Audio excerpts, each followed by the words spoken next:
Welcome to the Postmodern Iconoclast, a podcast where we break and destroy the false idols and icons of the digital age and search for more authentic, esoteric spirituality. This is your host, Georgina Rose, and in this podcast, I'm going to be doing a really completely different format. I'm going to be doing a story time format, which I have never done ever. I've never really just told a story about something that happened in my life and the spiritual experiences I had in reaction to that. But it's a concept I've been interested in a while because people do seem to have an interest in some of my personal experiences, and so I'm going to be talking about that for once. So that's going to be new. And what this podcast is going to be about is basically, I'm sure some people have seen this, maybe not everyone who just are podcast listeners, but I've been posting a lot of photos of myself in Egypt on my social media. And I wanted to talk about what that was about and tell the story of my trip to Egypt. And I went to Egypt with a group of subscribers to my YouTube channel, and I wanted to talk all about that and the spirituality of ancient Egypt and kind of like blend narrative, travelogue, and esotericism. So bear with me as this is a new sort of format for me, very different vibe. But obviously, yes, this is a solo podcast. Without further ado, let's get into it. So, for context on what the trip was, basically, I did this group trip with this travel agency called Trova Trip, where a bunch of people can sign up and they can go on a trip to a foreign country with me. Um, and it went really well. I'm putting together another trip to Greece. So if you listen to this podcast and you want to come on another one, that will be in the show notes and the description. But I don't want to dwell on that. I want to actually just talk about what happened and the esotericism of ancient Egypt because it was a really interesting experience and a very spiritually fulfilling one. Um, so I think Egypt to begin with is a very spiritual place. I mean, in a lot of religions, it is very much a holy land. In Thelema, which if you guys have been around for a while, you would know Thelema is kind of where I began a lot of my metaphysical journey. It was not my first paradigm. I started as a kind of like witchy folk magician, but the first time I took esotericism more seriously and felt like I had more of a path was with Thelema. I started getting into esotericism after a really hard point in my life. I was very much struggling and I wanted to change my life. And so, you know, when you want to change your life, you think about things in a very existential way. And for me, it got me thinking about religion and spirituality. And I never was an atheist or anything, nor was I really a Christian. As a kid, I was that really annoying kid who would ask 8 million questions in Bible study and just generally be a little difficult. Um, but as I got older, I felt unfulfilled with Christianity. It didn't feel right to me. It didn't feel like it was my path. And so when I started thinking about religion again seriously, especially as a person who already kind of believed that there was something, I just didn't know what, I was very open minded and willing to explore alternative paths. And, when you're reading those self help books, you see a lot of discussion about spirituality and techniques that very obviously have a spiritual background to them, right? Like to me, I think when you read those books, it's so clear that this stuff has a spiritual component to it. And honestly, most of the self help genre is the spirituality genre. Like, honestly, most of it is new age type stuff. Like, that's my impression of it. But I felt like it was incomplete, right? Like, I was like, okay, well, yeah, it's saying to meditate, but why are we meditating? Why are we doing all of this? Why is all of this connected? And as a naturally inquisitive person, kind of made sense that I started going in a different direction. And I discovered like witchy folk magic stuff first. I am originally from Appalachia. I lived away from Appalachia for a pretty long time, but I was like, okay, this is where I'm originally from. I'll look into the traditions from there. And it wasn't my path. I mean, it's a beautiful tradition, but it's not really me, I would say. So I eventually found Thelema, and I really gravitated towards Thelema because Thelema had an explanation as to why we're doing these things.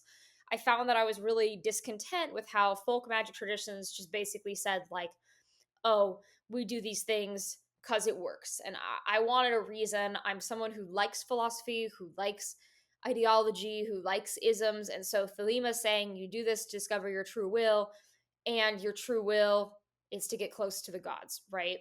Well, your true will is given to you from the gods, and then the end goal is like to use that true will to take you to a better place. And I really gravitated towards that and appealed towards that. Now, whether or not I'm still considered a Thelemite, I mean, I don't know. I think it's kind of, I'm in that gray zone where I use a lot of Thelemic techniques and I agree with a lot of the Thelemic philosophy, but I certainly have my critiques. I feel the system is somewhat, how do I put it, a little incomplete. Um, and I use a lot of things outside of that paradigm. So I'm kind of a Thelemite, kind of not. I mean, where you draw that line is something you can debate. I would say probably a Thelemite, but there will definitely be some purists who think I have like left Thelema, though. I don't know if I would put it that way. Anyways, in Thelema, Egypt is incredibly sacred. It's like a holy land because Crowley had his vision where he channeled the Book of the Law, which is the central holy text of Thelema, while he was in Egypt. And so I'd wanted to go to Egypt for a very long time. And I feel like for people who are spiritually inclined, it just feels natural, right, to want to go there because so many religious traditions come from that land that I would 100% say is a holy land. So when I heard that there was an ability to go there, I was, of course, interested. And the idea of bringing my subscribers with me so we can all kind of like go on a pilgrimage and also just have a fun vacation together was very appealing. And so I set that up. And 17 people came with me, which was definitely more people than I was expecting to come with me, but it was super cool. And yeah, I thought I should talk about what happened and how that all went. So, my journey to Egypt was long. Okay, it was a very, very long series of flights. So, basically, I left a regional airport to go to DC, and DC is where I began the international leg of my travel. And then from DC, I went to Vienna, Austria, and then from Vienna, Austria, I went to Cairo. This was like 18 or 19 hours in total. And it was definitely the longest flying journey I've ever done. I've gone to Europe before, but I have never been to the Middle East. And I've certainly never had that many legs of travel. So it was a long journey there. I felt like I was on like a noble quest. You know what I mean? Like you're like in a novel and you're like on an adventurous quest. Security was pretty easy. I didn't have any problems. I was a little worried that since like I was going to the Middle East and with like some geopolitics stuff, I was kind of worried that I would have some security woes. Obviously, Egypt is completely safe. Like there's nothing going on there, but with some world situations, I was definitely a little nervous about immigration and getting out. But this was not actually a problem. And my flights went smoothly. I certainly was tired. I mean, it was hard to sleep on a plane. I'm not a very good plane sleeper. So I read all these articles about how to prevent jet lag and I brought these like sleeping pill melatonin type tablets and I tried to take them on my long haul flight. I think I slept for like 4 hours. And then by the time I got there, I was certainly tired. I actually showed up a day before the group got there, which was a really good choice on my part because I was able to basically show up in Cairo and just kind of like chill out that afternoon and go to bed a little early. And then the next day, the group started to show up, kind of interspersed throughout the day. But I didn't actually like formally meet up with the group until I had dinner that evening. But I did meet up with some people earlier in the day and talk to people. I ran into one member of the group in the hotel lobby when I was doing some like I was trying to convert currency and whatnot, and I was like having my first conversation with one of the group members, and I was like, okay, this is real, this is happening. And that night we had like a meeting and a dinner, and I actually met everyone, and it was I will say it was a surreal experience seeing people from the internet, right? Because I record by myself in my house, in my bedroom, and I kind of forget that other people actually like consume my content, if that makes any sense, because it's so detached, right? Back when I lived in New York, I would go to parties and meet up with people, and I've actually met a lot of other creators and influencers in person. Especially when I lived in New York, I got kind of involved with this like scene where there were these like parties and whatnot, and so I have actually met other people who create stuff, but I never actually met my followers. I mean, I've been recognized in person before, like back when I lived in New York. If I was in like an occult shop, I would sometimes get recognized. People would talk to me, and that's always been really cool. Whenever anyone's like seen me in public and come up to me, I've always really enjoyed that. But you get kind of detached. And so it was just surreal. Like I was like, oh my god, all these people are interested in what I talk about. And it was just very cool. And then at dinner, like we started talking, and first, like it's like a bunch of strangers, right? Like it's people who don't really know each other. But pretty quickly we all became comfortable because we all have this shared interest in esotericism and spirituality. So it was pretty quick to connect with people. And then the next day we actually started doing things and exploring Egypt. And basically, I was partnered with this local guide, Hani. He's actually on Instagram if you guys are interested in his guiding services. I think he's very good at what he does. I'm obviously not, sponsored to say that. He just made everything easy. He's travel underscore with underscore Hani underscore Egypt. And he basically led the group while we were there. Him and I like planned a lot of things together and had a lot of communications in pulling this whole trip together so that it actually went off without a hitch.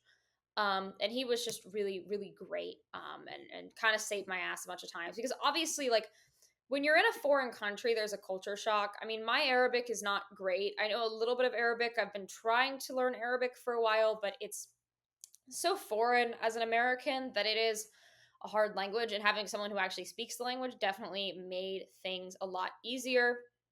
And he knew when to go. So we actually went to the pyramids really early in the morning. Like it was like right after sunrise. And so we were there before a lot of people got there, but it was certainly the crack of dawn. Um, and we went all around the pyramids of Giza, and I thought it was really cool. There were all these little dogs on the pyramids, like a little like dog pack, and they were like always wandering around. Like I was very culture shocked by the amount of street animals. And I know that's kind of, especially with cats. I've seen the videos of Turkey where they have all the cats, but I was not expecting Egypt to have like cats and dogs and camels like literally everywhere, including in the streets. And I'd like to give a moment for the driving in Cairo. So they don't have lanes, they don't have stoplights, they don't have anything. Like it's just a free for all. Every single person in my group like commented on how crazy the driving was. I don't even know where to begin describing it. Like I don't love driving. I got my ability to drive like very late. Like I was someone who was not, like jumping to drive originally. I've always had a little bit of driving anxiety, to be honest. But when I was in Egypt, I was like, holy shit. I don't even know how I would begin to get behind a wheel here because the drivers, they were like swerving, they were going between lanes, there were people driving like backwards. And whenever there was a wreck, the way they would solve it is either by screaming at each other, or one time I actually saw people get out of their car and they would like fist fought in the middle of the road. Yes, I'm serious, to like settle their traffic dispute. There were these traffic cops occasionally who would like point and try to signal people, but they were not on every intersection. And so the roads, I was like, oh my God, this is crazy. There also were people like in the roads with things that were not cars, like you would see people biking, crossing. I mean, there were no like sidewalks, people just jaywalked all the time. And so the roads were the ultimate like first culture shock. I was like in the car from the airport even, and I was like, whoa, this is crazy. But when I was at the pyramids, like the dogs everywhere, that surprised me. And you would see animals just all over everywhere, including ones they would like come up to you and like want you to pet them and give them food at restaurants.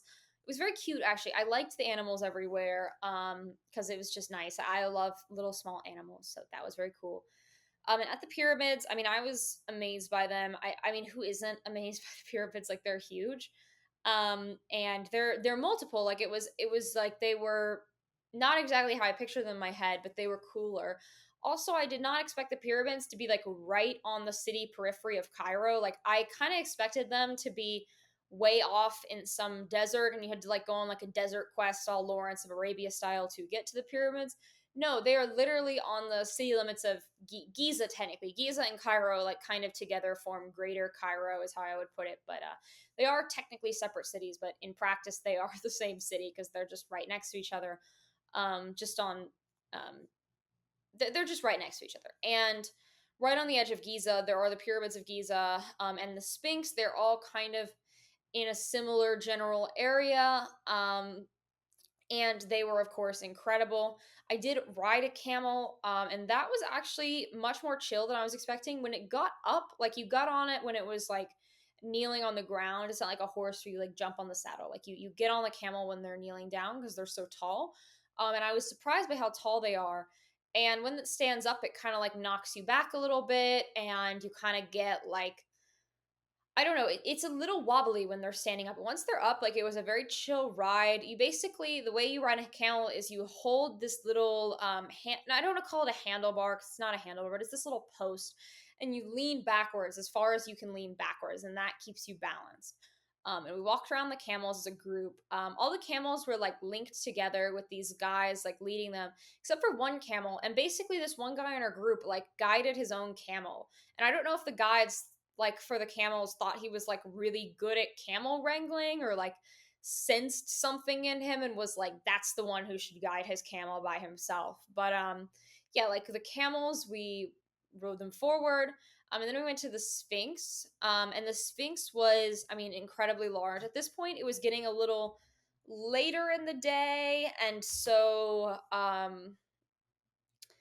it was a little more crowded, a little hotter, but it was just very cool. I mean, you can sense when you're at these buildings a sort of spiritual presence. The pyramids themselves are not temples; they are tombs. Because the ancient Egyptian religion is very death centric. It's all about what happens after you die and the life after this life.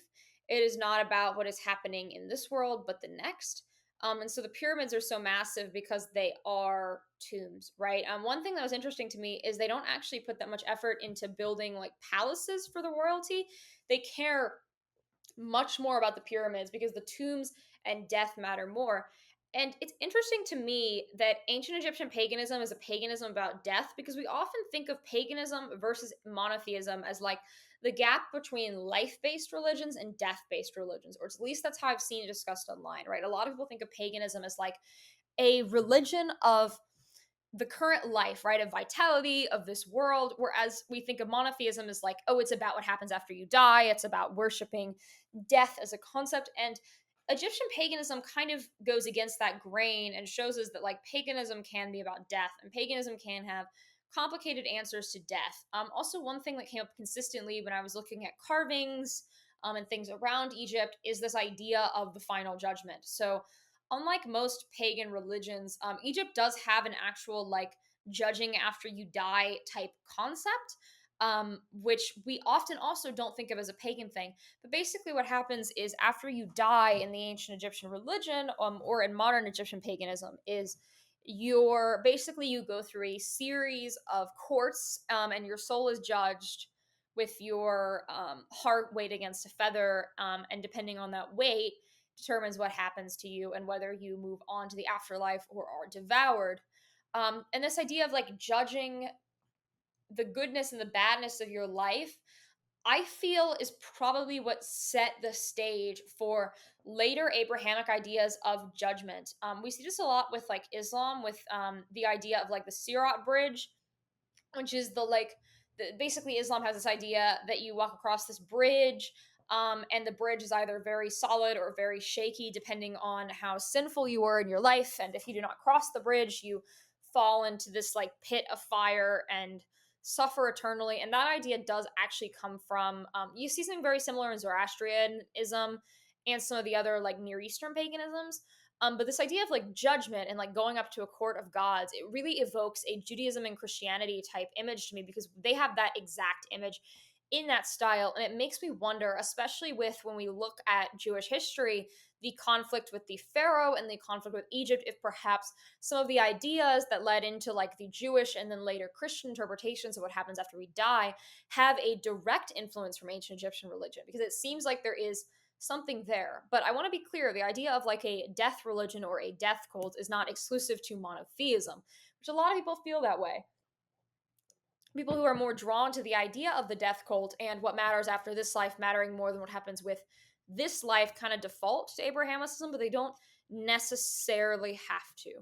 After this, we went to the Egyptian Museum, which is like a museum in Cairo with a bunch of like, I mean, they had like mummies and sarcophaguses and art, basically all stuff from ancient Egypt, which is certainly a clash with, art museums I've gone to. Like I went to an art museum in Paris, and I've been to the one in New York, and several other around the US. Like when you go to a Western art museum, you certainly see a lot of different cultures, whereas the Egyptian museum was purely Egypt.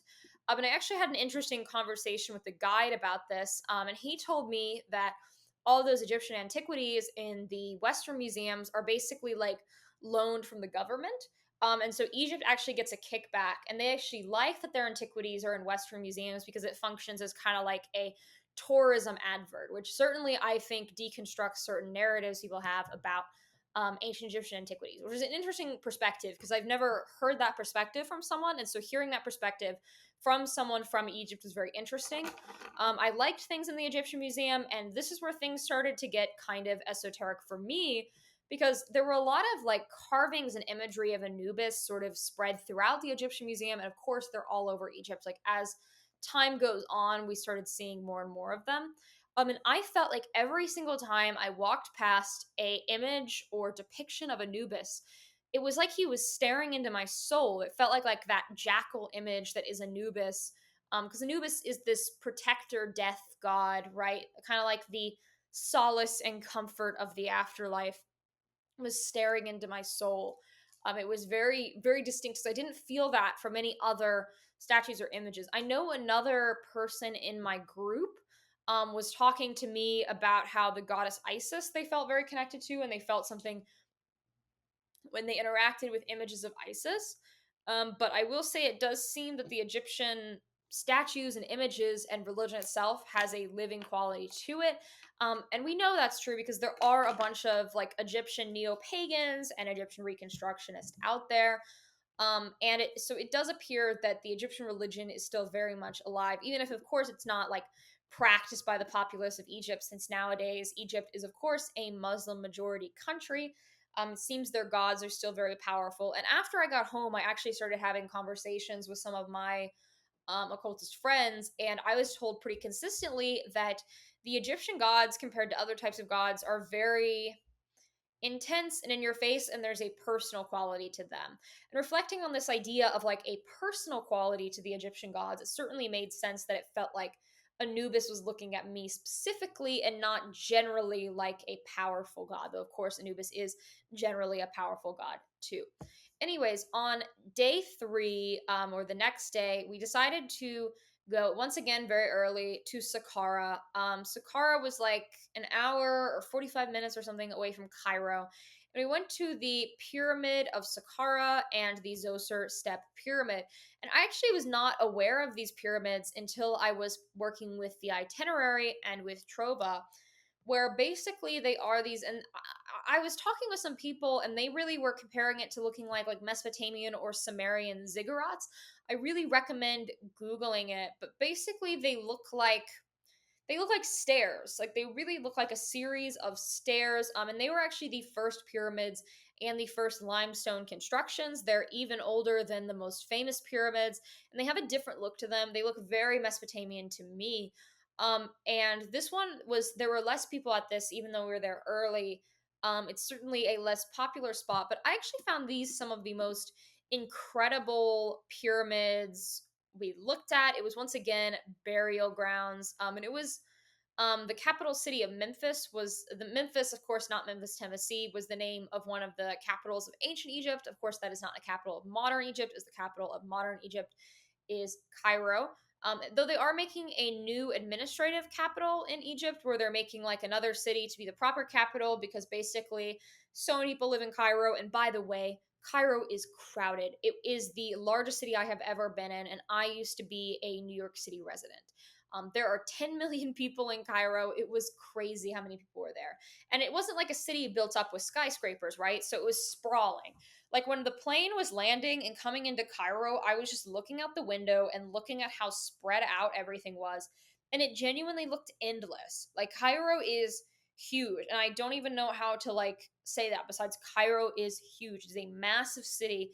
And it's so vibrant and full of life. There's a presence, I would say, to Cairo because you can just feel like this pulsing, intense energy all the time. And then to like these ancient sites, because these ancient sites feel like you're stepping into another time. It feels to me like Cairo and these ancient sites are like a completely different experience. And the guide told me basically it feels like a city built upon a city, which is exactly how it felt to me. Like it felt like there were these two different cities and different worlds of the ancient Egyptian country and the modern Egyptian country, and they mixed together in this very interesting way. Anyways, we actually went inside the pyramids of Saqqara, and walked through these like little narrow tunnels, and were able to see an actual tomb by looking down off this ledge, which is very interesting. I felt that inside the pyramids, the energy that I felt was very more quiet, more solemn.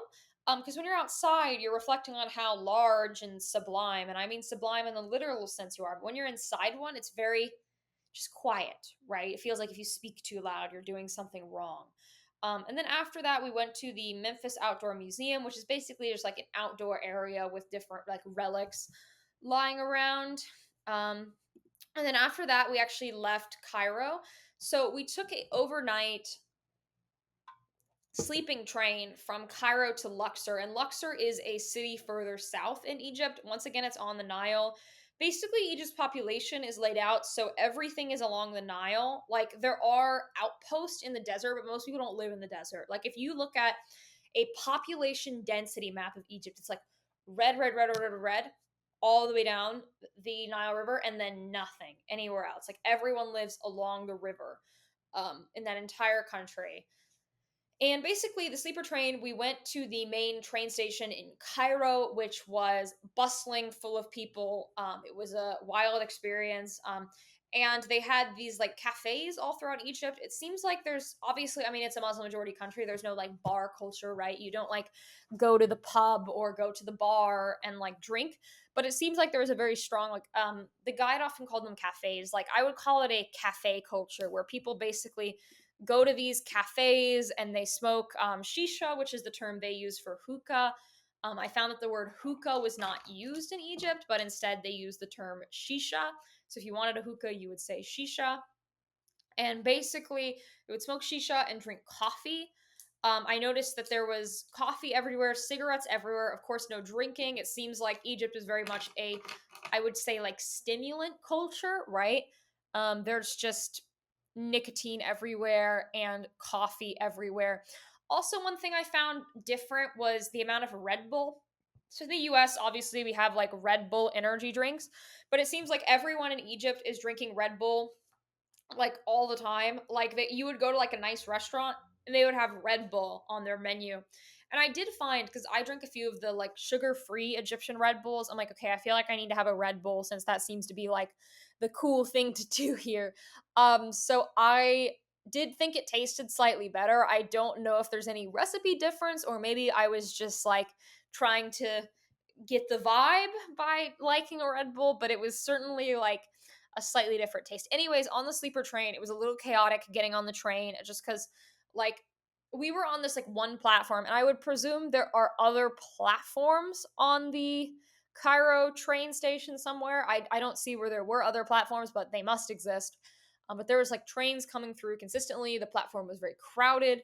But everyone seemed to know what they were doing, and comparing like my experiences on the New York subway to the Cairo train station, while there were definitely more people at the Cairo train station, they seemed a little bit more laid back and a little bit more chill. Like in New York, when you are on a train platform during a crowded time, like you always feel this like anxiety of sorts, right? Like people are very do go go go go go in New York, and I didn't feel that sense as strongly while I was in Egypt. Like it seemed like people were much more relaxed. But anyways, when we got on the sleeper train, I had my own car. So my own section, not like my whole train car, but my own little cabin. I guess cabin would be the right word. A lot of the group, some people had solo cabins and some people had like double cabins. It was very like simple, minimalistic. I mean, nothing that crazy or exciting. It was a bit of a journey to sleep on the train. Now, I will say a lot of people in my group found the train a little hard to sleep on. I think in general, people struggle to sleep on moving things. But basically, yeah, like the train ride was 11 hours long. And so I had my little dinner on the train and then went right to sleep, and then I woke up and we were like right outside Luxor. Um, and I sat on the train and I had a little breakfast, and then we got off in Luxor. And Luxor is a smaller town than Cairo, but it's still a lot of people. Like, Luxor is still a city. It's still a lot of people live there. Luxor kind of brands itself. Their big branding slogan is an open air museum, and they have this on signs everywhere. But there are still 1.3 million people who live in Luxor. It is very much a city. And I found Luxor compared to Cairo felt a lot more chill and laid back. I found it was just generally a little less crowded and a little slower. Like, the local guide who was with me actually lives in Cairo, and he was telling me that whenever he's in Luxor, he feels like he can like take a deep breath and be like, because it's not as crowded and chaotic. I found Luxor was a little less sprawling. And we did actually explore the city of Luxor, to talk about in a little bit. But the first thing we did in Luxor is like literally, we got off the train, right? And we went straight to Karnak Temple. And Karnak Temple is this big temple with these like massive columns. That was just really, I mean, it was beautiful. And I do want to talk a second about the difference between a temple and a pyramid. And so pyramids or tombs, temples are like places of worship. And the pyramids are not like visited by the populace of ancient Egypt, but the temples are, right? The temples are where you go to worship the gods. And you would see carvings of all these rich mythological scenes all over the temples. The temples were full of them, like all over the place. You would see gods and just everywhere in the temple. And there were places where you would have left offerings. The guide described offerings as taxes, which I have never thought about that way. As a pagan, obviously, I give offerings all the time. But thinking of offerings as a like metaphysical tax, it's just a funny way to put it, and that really amused me. The vibes that were different in the temples versus the pyramids, like on a metaphysical level, the temples felt more active and the temples felt more intense energetically. Now, the pyramids are more awe-inspiring to look at, just because, like, we don't see pyramids, right? We see things kind of vaguely similar to temples, like, in our lives in the West, but I noticed the vibe. It did not feel like a church. It felt much more, I don't know how to put it. Because if you're in, like, a Catholic church, like, there is that kind of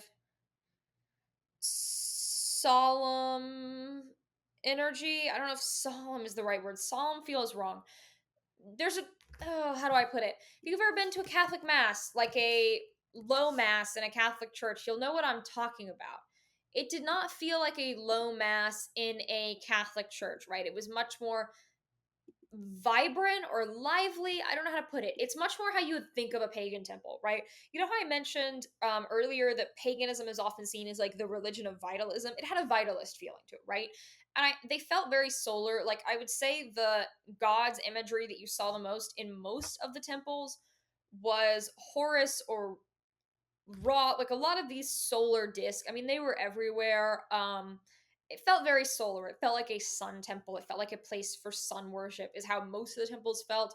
Karnak definitely felt that way. I mean, technically, Karnak Temple is devoted to Amun, um, who is not like explicitly a sun god, but there is a like composite god where Amun mixes with Ra. And I want to mention, when we talk about ancient Egyptian stuff, and this confuses a lot of people when they start learning about Thelema, there is this idea of like gods' names kind of coming together to kind of be like, I don't know if I would call it like a composite deity or whatever, but like basically like gods can be kind of suffixed and prefixed on top of each other to form a new form, right? Like Ra is almost like a prefix or a suffix. Like, you'll see it before and after things. And also something that I found interesting is you would see these things in the hieroglyphs. There was these like oval looking things, and then you would see a series of hieroglyphs that would include god names in them. And these are called cartouches. And within that circle, you would see the name of a pharaoh and then, or a queen, and then like the name of specific gods. Because when pharaohs or queens ascended to the throne in ancient Egypt, they would take on a like spiritual name as well as their legal names. They would have their legal name in cartouches as well, as cartouches signify royalty, but they would also create this esoteric name. And it makes me think back to when a lot of people get into occult traditions, a common practice is when you go through initiations to take on spiritual names.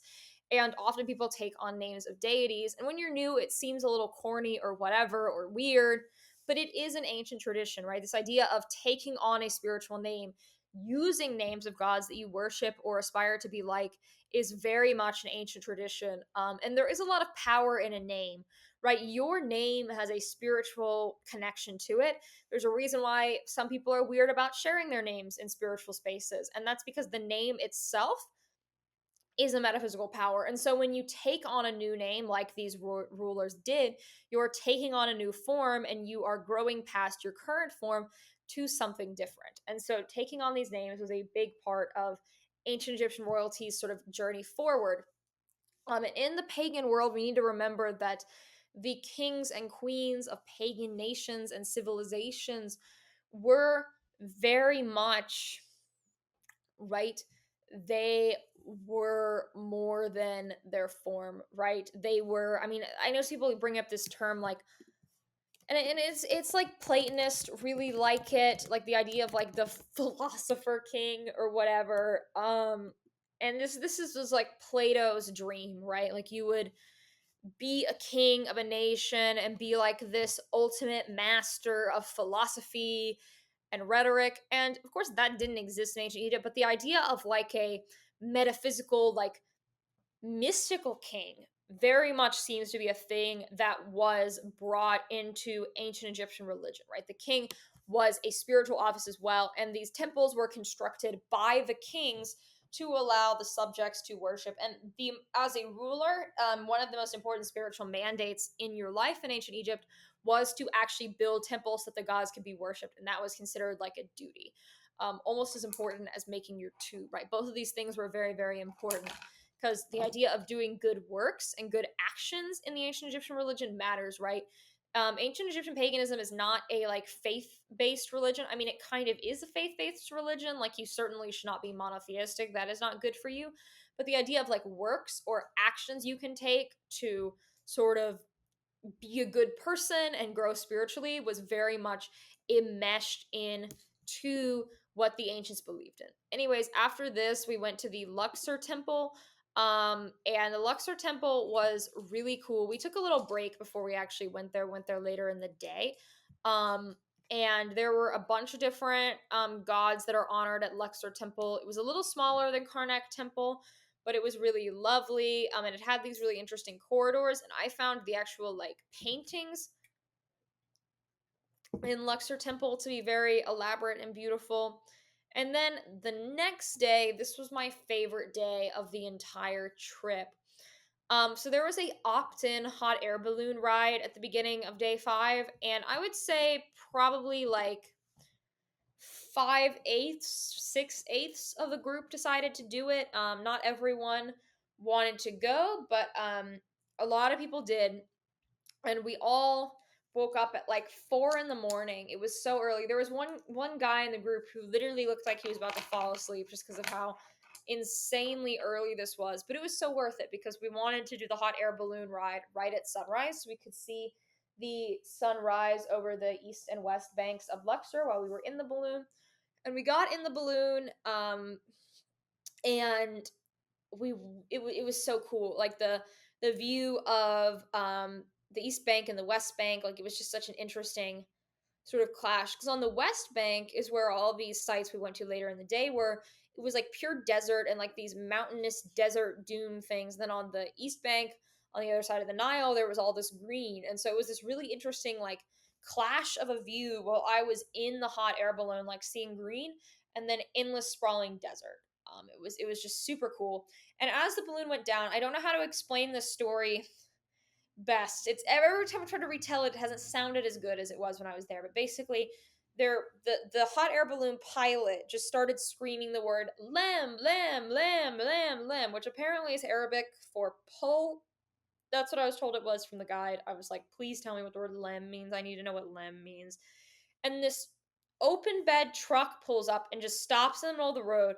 And this, like, the bed is just full of young men, and they jump out and they sprint out towards the balloon. And there's this, like, ribbon string thing coming down from it, and they all grab it and they just start pulling. And the pilot the whole time is screaming, limb, limb, limb, limb, limb, limb.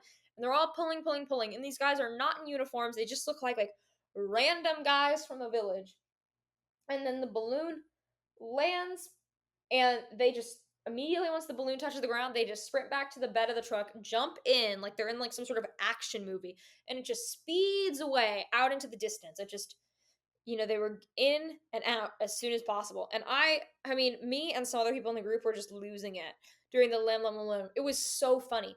Like, just the intensity, you would think it was like we were in like a James Bond movie, and like them pulling that string was the most important thing that has ever happened. And I think they were just having a little bit of fun with the intensity of it. I mean, of course it needed to be pulled, but like, I mean, it was just cool. So we went to, this was my favorite thing we did after the hot air balloon, was we went to the Valley of the Kings. The Valley of the Kings is basically a bunch of tombs, and the tombs are all painted. And this was the most detailed painting we saw all trip. Like, the paintings were, they could have been painted honestly like not that long ago. Now there were some interesting things where some of the paintings in general, when we were in Luxor, you would see some of the paintings because basically during when Islam was sweeping Egypt, Egypt was no longer really Egyptian pagan. At that point, they were Coptic Christian, which are like a form of Orthodox Christian. And the Copts actually hid in these tombs on the side of the mountains in Luxor. And so they actually like did some desecration to some of the art in like this iconoclastic way. Like, they were trying to like cover up the pagan stuff and put in Christian stuff, which obviously I don't agree with. I think that's wrong. Despite this podcast being named Iconoclast, I named it Iconoclast in a tongue-in-cheek way, not in a literal way. So we saw some actual iconoclasm. Thankfully, they didn't destroy that much, and so it was enough that you could just kind of like see the history. And I think anyone who doesn't have like a strong pro-pagan mentality like I do would not have been like bothered by that. They would have just been like, oh, okay, that's a cool bit of history. And thankfully, they didn't mess up that much. There was a funny thing that was pointed out by a member of the group, where they did, every time there was a phallic, I'll put it like that, phallic imagery, they tried to remove like the phallus, and this led to it being incredibly obvious that there was a phallus there. Like, they were trying to like correct the phallic imagery because, of course, blasphemous pagans with them showing the divine masculine through a phallic image. How could that ever happen? So terrible. It's not like that's one of the most important signals for masculine energy. Whatever, I digress. But yeah, they like totally tried to remove them in this like horribly sloppy way. But I found the Valley of the Kings just so incredibly beautiful. And yeah, it was very cool. And then we went after this to Hatshepsut Temple. And this was the last like antiquity site we did. And this one I had like a genuine kind of spiritual experience in. Of course, you are not supposed to actually do rituals in the temples. That is literally on some signs. Like, you're not allowed to do that. I'm not trying to go to Egyptian prison. So I did not have my Aleister Crowley moment where I like broke into a pyramid and started summoning gods. That didn't happen. That wasn't on my agenda. Just for legal reasons, I wouldn't push that. Maybe in Greece, I'll do an actual ritual because there's no legal concerns in Greece. So I'm thinking for people who come on that Greece trip, I might do like a proper group ritual. I just didn't really want to risk it. But I definitely encourage people. I'm like, if you have some silent meditation type thing, no one's going to catch you doing that. Or, of course, anything in your hotel room, whatever, right? But basically, when we were in Hatshepsut Temple, there were these several little like small side temples to different gods, and there was a Anubis side temple. And when I was in the Anubis side temple, I like had this meditative, intense experience where I looked into the eyes of Anubis, and I had a spiritual interaction in the temple. Of course, as subtle as possible to not disturb people. It just looked like I was enjoying the art. You don't need to be like really over the top and dramatic with all of your spiritual experiences for it to be legitimate. So I did like a very subtle little thing, and I confirmed that like, yes, that is a spiritual connection that deity is trying to pursue with me, and I'm currently in my spiritual practice kind of exploring that and what that means. But Hatshepsut Temple was really cool. It had a different look to it because it had like multiple stories to it. Like, it was like layered and built up. My new profile picture that I have on social media is a photo of me at Hatshepsut Temple. It was just a really, really beautiful place. And then we went to the Colosseum of Menon, which was literally just two statues. This was not very exciting. I mean, some people didn't even get out of the bus. This one was just, I don't know, two statues. Not really that exciting. But after this, we did something really cool where we went and we had lunch in this like local family who live in Luxor's house. And so we went into the actual village of Luxor, like where people live, like not the tourist section, not the beaten path. And we went like we had to like to get to their house, we had to like walk off the road and like through this like circling area, and then back to the house. From the outside, the house looked very modest and humble, but when we were on the inside, it was like, wow, this is really nice. And so that was an interesting thing to see. And we were able to talk with the local family about like their life in Egypt and learn about the culture. And that was just super cool because it's such a different lifestyle than the lifestyle I have in the US. It seems like there's much more of a focus on like they're really family oriented. And of course, the career industries are so different. Like we had some conversations about what the workforce is like in Egypt, and of course, like tourism is one of their major industries, and that's not really a thing in the US. I mean, it is in major cities, but even then, like we're not. I mean, we're kind of like a service and financial power. And Egypt is not really an industrial power. Like their main thing is agriculture and tourism, and so it's a completely different economic way of operating. And just learning about their lives were really interesting. And it seems like what I noticed generally is Egypt is technically a secular country. They are not a religious legal country, but they have a very strongly religious populace. And so you have these people who are largely a devoutly Muslim culture, but the country isn't like enforcing Islamic laws. And I think that's a interesting way to set up a society, right? Like it's not a religious society officially, but your population is religious. I think that's if you're gonna have a very religious population, I think that's probably like the way to do it. And so you have that religious backing that creates like kind of family oriented communal kind of society, but it's not being enforced in that way, and people are still free to have the religions they want and explore their spirituality in that way. So I quite liked that way of setting it up. I thought that seemed to work well. And I didn't notice a lot of like religious conflict. I know modern Coptic Christians do experience some oppression, but they seemed fine in Egypt from what I saw. I mean, there could be a lot that I was not witnessing, obviously, someone who's there for a week, but I noticed like the people who I perceived as Coptic were interacting with people who are Muslim. Like it didn't seem like there was some sort of intense tension there. In general, it felt very peaceful. Like of course you have to get used to like seeing cops and military everywhere because Egypt is very much like their government is very military focused, like the military kind of controls the country. And so you definitely saw like military checkpoints throughout the country, but it was not, I don't know, it felt comfortable, and it's something you kind of got used to. There were several days where we had like armed security with us, which even though nothing happened, definitely made me feel more comfortable, but I could see that being a little weird for some people. But I just think that's kind of what is needed there, to keep the peace, like just with all the countries around them and how so many of them have collapsed and descended into war. I think the way that they have so much military control is probably the way that that doesn't happen to them. And so it never bothered me. I never really like found that weird. Like I think it just makes sense considering the context of just being a Middle Eastern and North African country. Anyways, that night we went sailing on the Nile River on this felucca, which is kind of like a sailboat.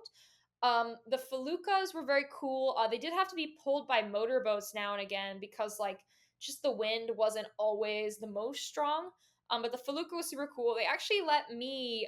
They're like they in the accent. My name is pronounced Georgina, which is really I liked the sound of it. They're like big boss Georgina. It's your turn to pilot the boat, and so I piloted the boat a little bit, and of course the group found that hilarious. I did play music on the boat, and the actual boat pilot like hated it. It was just so funny. Like me and the group were like laughing our ass off because I played this like terrible Western song, and the boat pilot was like, "What is this noise? What is this nonsense?"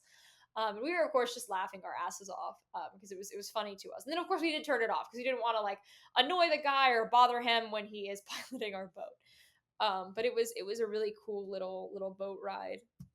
And then the next day we went back to Cairo, went on a domestic flight on Egypt Air.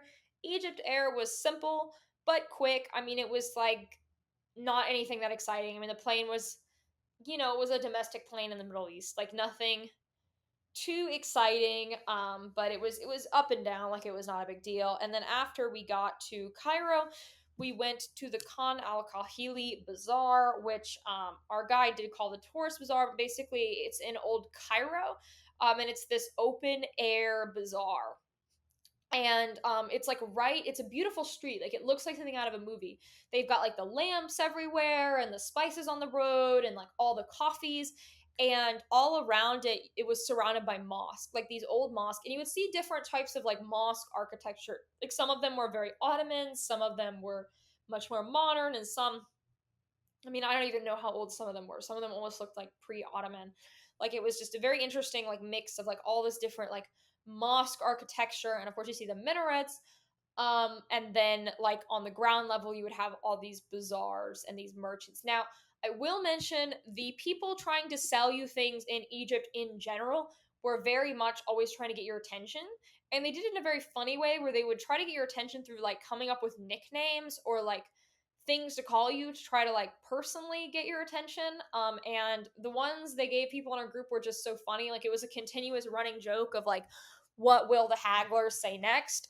They called a like white guy in our group Chinese, and we're like, Chinese man, I know you're from China, come to my store. And he very much did not look Chinese. I think he was just tired and squinting at the sun, and the guy was like, Chinese, that one is Chinese. Another one is they said Shakira, Shakira to me. And I had a whole conversation with a guide about this. I'm like, why did I get called Shakira? I obviously do not look like Shakira. Apparently, Shakira is just pretty there, so it was like a compliment. Yeah, but they would also profile people. Like people selling cigarettes would like clearly pick, they're like, okay, this person is the most likely to want to buy my cigarettes.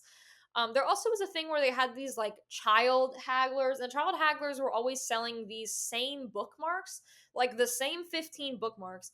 And we like started with the group, we were having these conversations of this, like, we're like, this is a conspiracy, like, who is Big Bookmark? Who's giving all these children this like same stack of bookmarks that they're selling to every single tourist? Like, they really want to sell these bookmarks. And I was like, obviously I didn't buy the bookmarks, but I'm like, well, if you bought the bookmarks once, the kids are still gonna come up to you. But anyways, yes, so we were in the bazaar and wandering around, and of course they're trying to get your attention all the time.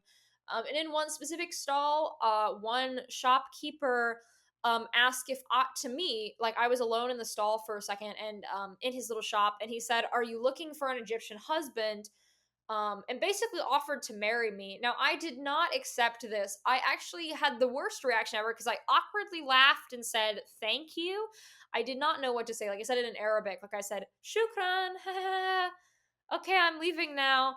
It was so awkward. I didn't know what to do, but it was also hilarious. Like the second I got out of the stall, I just started cracking up. And so the rest of the trip, I was like, guys, we got to walk fast past my husband's bazaar. He might ask me to marry him again. But yeah, that was a funny little experience. I know a lot of women report like street harassment when they're in Egypt. This did not happen to me. I was not street harassed, and I'm sure those stories are true. I don't want to discount anyone's experience, but I think since I was with a group, that's why that didn't happen. Like I found the men were fine. I definitely got told I was like beautiful a lot, but honestly, I like compliments, so that was not really a problem for me. But I think when you're alone, I could see some of those experiences happening, which is why I'm glad I was with a group. In a country like this, I think group travel is probably the way to go, just because you have numbers and you have a community of people to talk to. And, they're less likely to cause you problems when there's a bunch of people, because they need to cause a bunch of people problems. And that's a lot of work if you're just trying to cause one person problems. Anyways, after the bazaar, we had our farewell dinner. And that was really, I mean, it was at this really nice restaurant in Cairo. It was right by the Nile River, and we like overlooked the river and the Cairo Tower, which is this like big tower. I mean, I don't know how to describe it. It's a tower, right? There's a Cairo Tower, and we all said our farewells. And after dinner, we like had a little meeting in the hotel lobby, and I did a little like farewell conversation. And yeah, after that point, like I went back to my hotel room, and the trip was over. And then at 3 a.m., I had flown out of Cairo and was on a over 20-hour journey because I had layovers this time back home. And my flights back, I was so tired. After this trip, I was like so exhausted that I came home with some of the worst jet lag. I mean, definitely the worst jet lag I've ever experienced. And so I like got home and I slept for like 3 days, basically. I mean, not literally slept for 3 days, but practically. So I didn't post as much right when I got back. So that's the explanation for that, for me kind of disappearing for a few days. I was half asleep after traveling for a week and then going on a 20-hour travel day where I barely slept. So I was definitely super sleep deprived when I came home. But it was an amazing trip. I mean, the group was great. Like everyone seemed to genuinely become friends, which I was really like excited by that. Like they made a little group chat afterwards, and we've all been talking in this group chat about the trip and sharing photos.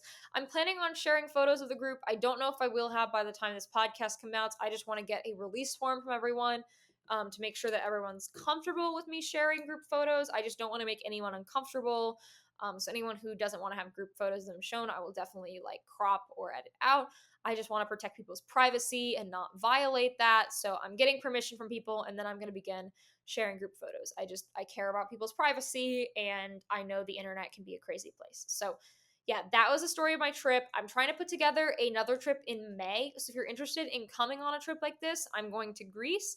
Please sign up. There's some discounted slots. So that's in the description and in the show notes. If you're interested in coming with me on another trip, let me know how you guys felt about this story time format.